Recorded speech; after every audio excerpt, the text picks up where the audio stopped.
And then we get the War Games. Wow! Tony Schiavone's mic isn't on to start this as well. Yeah. Just to remind you, you're watching WCW. I hit my own mic. That was the ghost of I Tony laughed off Schiavone. mic. I laughed The ghost of completely Tony off mic Schiavone there Yeah. coming through the filters.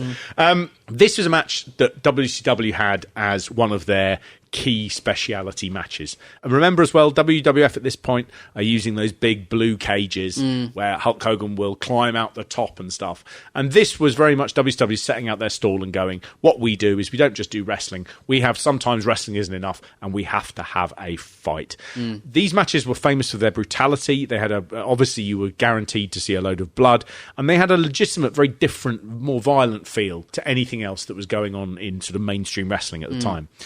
It was created when Dusty Rhodes was inspired after he'd been watching Mad Max Beyond Thunderdome. So WCW through the years had also used Thunderdome matches, very sort of on the nose, but they were always very fussy. And this is one of those sort of funny concepts that has a fair amount of rules, but the second it starts, you understand what's going on. Yeah. It's a really clever bit of planning. So there's two rings and the cage gets lowered. A little bit too low for my liking. Yeah, it's got a very, very low roof, It's got a very low roof with Yeah. some quite tall men doing jumps and jumping around. That's what wrestling is. A lot of cage sparks, all that. You're like, oh, this is a disaster waiting to happen. And then the instructions appear. Yep. And They're as long. presumed, they are several pages long. Tony Schiavone has to go through, and it's like serving instructions on like a stirring sauce that you've bought, and you're like, I don't have any milk in. You said onions. Where's milk come from? It's got the same number of twos in the instructions as you see in those things where you go, number one. right, so you do it for two, then you stir, then it's another two, you've got to let it stand for two. And it's got exactly that, where it's like the second one that comes in on the second coin toss, just a team two, it's magic. Now, in history of the War Games, I don't think the good guys have ever won the coin toss, because having two good guys beating up one bad guy, terrible bad Kind booking. of exposes, I'm sure they will have done it once, only to prove me wrong. Right. But here we have Sid Vicious, Barry Windham, the WCW champion Ric Flair, and Larry Zbyszko, who is standing in for Arn Anderson, versus Sting, the Steiners, and Flyin Brian Pillman. Larry Zbyszko is in here. This should have been the Four Horsemen, but Arn Anderson is out, so you get Larry Zbyszko. Interesting choice. I think he was chosen because he was seen as being like an elder statesman, and they didn't want, obviously, to turn anyone. Terry Taylor wouldn't have seemed like the right fit, even though he's a bad guy. So I think they sort of went a little bit outside the box with this one. Zbyszko sounds a little bit like if you go into a Polish supermarket on Holloway Road and buy some biscuits. Yeah. Right. Zbyszko. Have you tried the Zbyszko? No, my friend, it's not Nabisco. It's very clearly printed here. In 1978, Zbyszko summarised his mat-based ring style with the statement, I just believe in science over brawn. Nice. I like that. I like that a lot. Come on. So he's been wrestling for about 6 years, and he became sort of frustrated with his inability to shed his label as the protege of Bruno Sammartino. Right. And so Zbyszko challenged Sammartino to an exhibition match, and Bruno would say, I don't want to fight you, I'm not going to do it. And Zbyszko had said, I will retire unless I get this. So Sammartino in Allentown, Pennsylvania, which is where WWF used to do all their tapings, they had a match in 1980, and Sammartino dominated the early part, and getting frustrated, Zbyszko got a chair and he smashed it over Sammartino's head, left him in a pool of blood. And it turned Larry Zbyszko into one of the industry's hottest heels. This is 1980. He was absolutely despised to the point that it was a real fucking problem. So he would get his car, when he came out of every arena after this, was always damaged. Yeah. People would have put knife through the fucking tyre, the back windscreen would be out. He was once in a taxi that was overturned by fans. He was smacked with an iron pole after a match he had with Ivan Putski, and he was even stabbed in the buttocks following a match with Pedro Morales in Albany. Jesus. He had nuclear heat. And they basically, the WWF made this feud last throughout 1980. During it, Larry Zbyszko began referring to himself as, I am the new living legend. Bruno Sammartino was known as the living legend. And so he had this arrogant persona. The feud between them finally culminated in a steel cage match. It was the Showdown at Shea, which was at the time a massive WWF outdoor show. It got an audience of 36,000, and Sammartino finally beat Zbyszko. That angle in 1980 was so big that it basically gave Zbyszko a career long past what he should have had. Right. So even in 1991, 11 years later, people like Dusty Rhodes were like, that guy's money. And for people like me, who were fans who had been watching it for 3 years, He was like a fucking pensioner, Yeah. a state pensioner who would turn up. Without that knowledge of what he was just this really slow, turgid, sort of old man. It was a strange match to put him in this, but you can see that they were like, he's almost like a straight swap for the veteran of Arn Anderson. Yeah. What did happen later in the year is he and Arn Anderson were put together as a tag team called the Enforcers, and they had a surprisingly good run. They were really quite dominant. They feuded with the Steiners, and they had some good matches with the Steiners. It was sort of remarkable. He then would stay in WCW almost until the end, but mainly as a colour commentator. He would wrestle from time to time.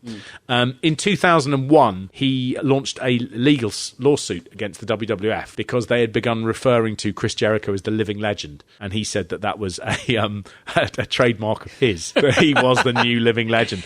I believe Vince McMahon, after the lawsuit came in, began personally referring to Jericho at all opportunity on air as the living legend, just to piss him off. In 2002, Larry Zbyszko challenged Vince McMahon to a shoot fight during a World Wrestling All-Stars pay-per-view. I mean, that always makes you feel like a dickhead. Not one of Vince McMahon Jr.'s puppets, Vinny Jr., who still does not have the guts to accept my challenge to settle a 20-year-old personal problem, man to man, who wants to hide behind lawyers, Titan Towers, and short people like Chris Jericho. Well, Jericho is setting a horrible example. And Vinny Jr., if he doesn't accept my challenge, is going to have his face right next to the Z. Because inside these nylon tights is one of the best formed, genetically engineered human rear ends that ever walked the face of the earth. And after 28 glorious years, I can't even count the number of beautiful women who have pucker when they've seen these tights flash by them. So, tonight...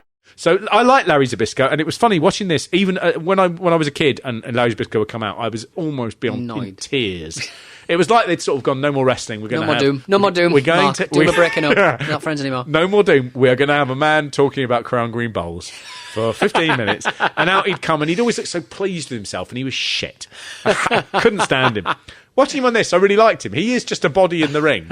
But what's funny about him is he doesn't do anything, and he never did. He could just do punching and kicking, really, which is sort of quite a 70s, 80s thing to do. I mean, to be honest, this whole main event is just a dirty, confusing mess at the best of times. It's marvellous. With limited visibility. And what he does in this, he's an annoyance, because you just have to go, I want to do it, but I've got to deal with him. And that's what they do. And so the whole of this, he's just throwing himself into it. But actually, it really works. Now, I love this match, I would say. I don't think there's one match that is as long as this that maintains the pace from the word go that this match does. I think it's so much fun. You're just looking at colours and shapes and men hurting each other. And just I can get back on the fuck Sid Vicious bandwagon. He just stabs the football with a knife and says, no more game time. Yeah, doesn't he? There's so much in this that I love. I mean, I love the storyline of Brian Pillman that goes through this, that Pillman is the smallest man in the match. Jim Ross sort of says, the littlest man in the War Games, but he's got the biggest heart. He comes out with an injured shoulder from a match he took with Barry Windham. I think he's been attacked by the Horseman. And when they're debating as to who goes first, he goes in because he wants revenge against Barry Windham. I don't want to get all fucking English degree from Leeds University here. But that is a classic trope of classic tragedy. Yeah. So what you have is you have the hero. He's got it all. He's bold, he's brave, he's spirited. But there is one fatal flaw, and Brian Pillman's fatal flaw is hot-headedness. And that gets him into a situation he can't get out of. The doors are locked. And he is ultimately the person who takes the pinfall. Yeah. Because he is so badly damaged his shoulder on the powerbomb. Because Sid, let's not mince words, fucks it right up. But had it not been for Brian's hot-headedness, he wouldn't be in that tragic situation. I mean, I love this. Barry Windham, who he goes in against in the first bit, is so good. He allows Pillman to pulverise him for the whole of the 5-minute section. Yeah.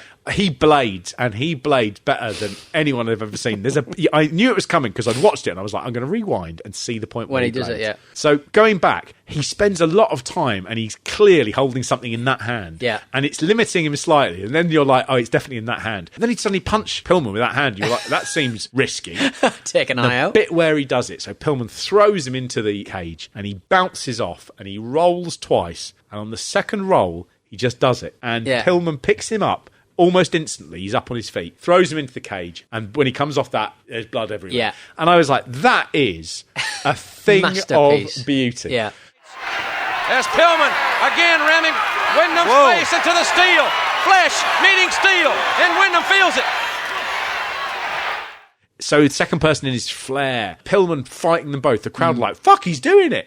Numbers are too much. At one point, Flair is so sort of confident. He does a sort of humpy move to the crowd on the ropes. He goes and goes humpy. Really 1980s thing to do. You like that, do you? You don't see that. I think he also does it because they're Japanese. Right. And I think he sort of goes, culturally, they will find this either funnier or more upsetting than people normally would. Loved it. Humpy. In comes Sting, more popular now than he was when he was champion. Right. You know, he's just, the crowd love him, and he's great in this. They do a really good thing even as they come to the ring where nobody does all of their standard stuff. They come to the ring like... business-like, kind of, yeah. This is serious, yeah. We've always had a laugh coming to the ring. We do and we shout, and we all go, yay! But today, actually serious, please. We've seen sparks, there is a cage, this is business time. Yeah. And then in comes Sid. Now, Sid does struggle in this match in everything that he does, but not enough that it ruins the match. So, But he's a big guy, and that cage is very small. when he comes in, the crowd are really excited to see him. Yeah. And because he's big Yeah. and he's violent, and he was never as good as everyone hoped. And every time you saw him, you thought maybe today he'll be as good as he looks.